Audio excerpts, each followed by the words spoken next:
Hello दोस्त, welcome back. आज हम अपने लास्ट टॉपिक के साथ हैं which is type of companies, class 11 business studies, chapter number 2 forms of business organization के। ठीक है, तो स्टार्ट करते हैं। हमारे पास दो टाइप की कंपनीज होती हैं, एक प्राइवेट कंपनी होती है, एक पब्लिक कंपनी होती है। ठीक है ना, जिन्हें हम डिस्कस करने वाले हैं डिटेल में इन पैराग्राफ्स के अंदर। तो पहले हम देखते हैं private company. A private company means a company which, एक प्राइवेट कंपनी वो कंपनी होती है जिसका ये मतलब है, क्या क्या आप देखिए। ए है आपके पास, restrict the right of member to transfer it shares.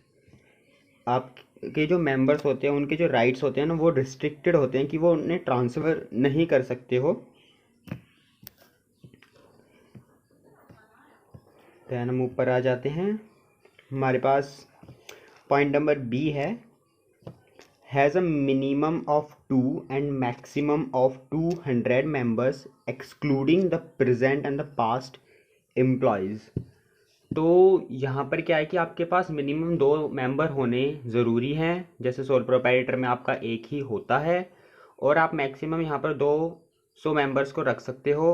आप इसमें एक्सक्लूड करके रखोगे जो आपके प्रेजेंट एम्प्लॉयज़ हैं और पास्ट एम्प्लॉयज़ हैं, एम्प्लॉयज़ को इसके अंदर काउंट नहीं किया जाएगा। Does not invite public to subscribe it shares, जो कि आप सिक्योरिटीज़ भी बोलते हो। तो आप यहाँ पे क्या है कि जो पब्लिक है ना, उसे इनवाइट नहीं कर सकते हो सब्सक्राइब करने के लिए अपनी सिक्योरिटीज़ को। It is necessary for a private company to use the word private limited. जो आपकी प्राइवेट कंपनी है उसके लिए नेसेसरी है कि वो अपने नाम के बाद प्राइवेट लिमिटेड लिखे या फिर PVT LTD लिखे, जो कि शॉर्ट फॉर्म होती है आपकी, एब्रिविएशन होता है प्राइवेट लिमिटेड का। If a private company contravenes any of the aforesaid provision, अगर आपकी प्राइवेट कंपनी उल्लंघन करती है, कॉन्ट्रावेंस का मतलब होता है कि उल्लंघन करना, जो आपको ऊपर प्रोविजंस बताए हैं उनका, it ceases to be a private company and loses all the exemptions and privileges to which it is entitled. तो वो क्या होगा कि आप उसे प्राइवेट कंपनी होने से रोक सकते हो, मतलब वो प्राइवेट कंपनी होने से ही रुक जाएगी, वो प्राइवेट कंपनी ही आपकी नहीं माने जाने वाली है, और जितने भी आपको एग्जेम्पशंस और प्रिविलेजेस मिलते हैं वो भी आपको नहीं मिलने वाले हैं। Then the following are some of the privileges of a private limited company has against a public limited company. ये कुछ प्रिविलेजेस हैं आपके प्राइवेट लिमिटेड कंपनी के अगेंस्ट में, किसके? Public limited company. आइए देखते हैं। फर्स्ट प्रिविलेज है हमारे पास, a private company can be formed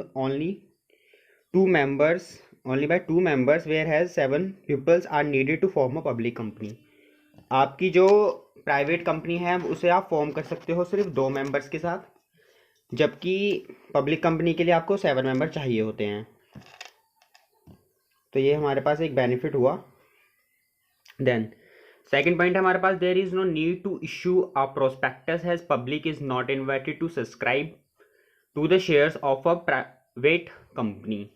तो यहाँ पे क्या है कि आपको कोई भी नीड नहीं है इशू करने की प्रोस्पेक्टस, क्योंकि यहाँ पर आपकी जो पब्लिक कंपनी है वो इनवाइट नहीं होने वाली है आपके शेयर्स को सब्सक्राइब करने के लिए। पब्लिक कंपनी में आपको प्रोस्पेक्टस भी इशू करना होता है। थर्ड पॉइंट है हमारे पास, allotment of shares can be done without receiving the minimum subscription. तो देखो, अलॉटमेंट जो आप शेयर जो अलॉट कर सकते हो ना, वो आप दे सकते हो बिना किसी मिनिमम सब्सक्रिप्शन को लिए। अ प्राइवेट लिमिटेड,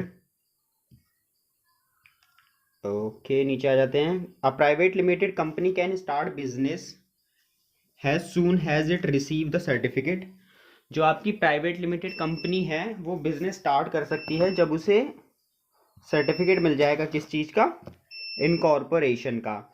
जबकि आपकी जो पब्लिक लिमिटेड कंपनी है उसे रजिस्ट्रेशन भी करवाना पड़ता है, ठीक है, और एक सर्टिफिकेट और लेना पड़ता है।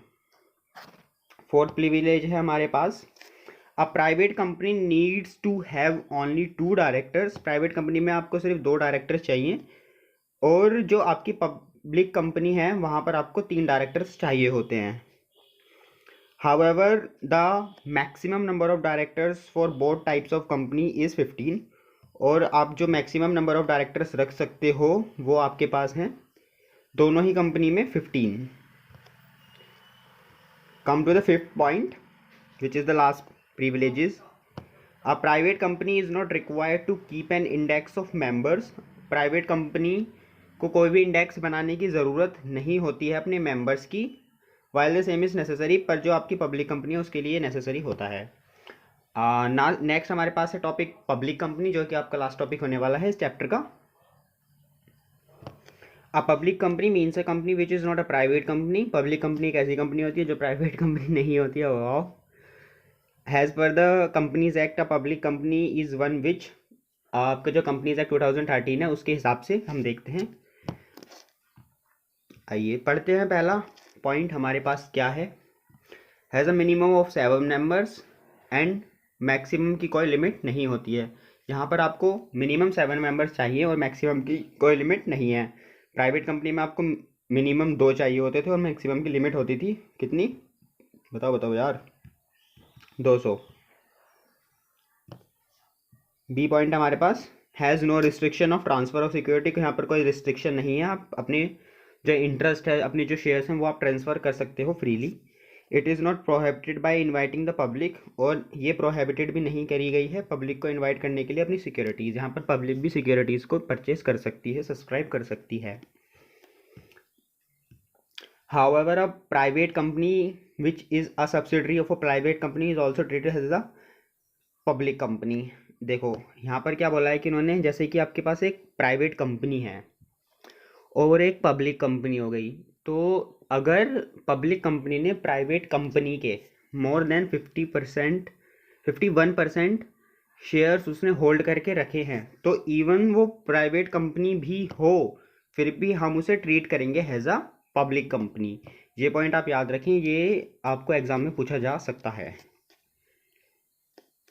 देन हमारे पास है choice of forms of business organisation.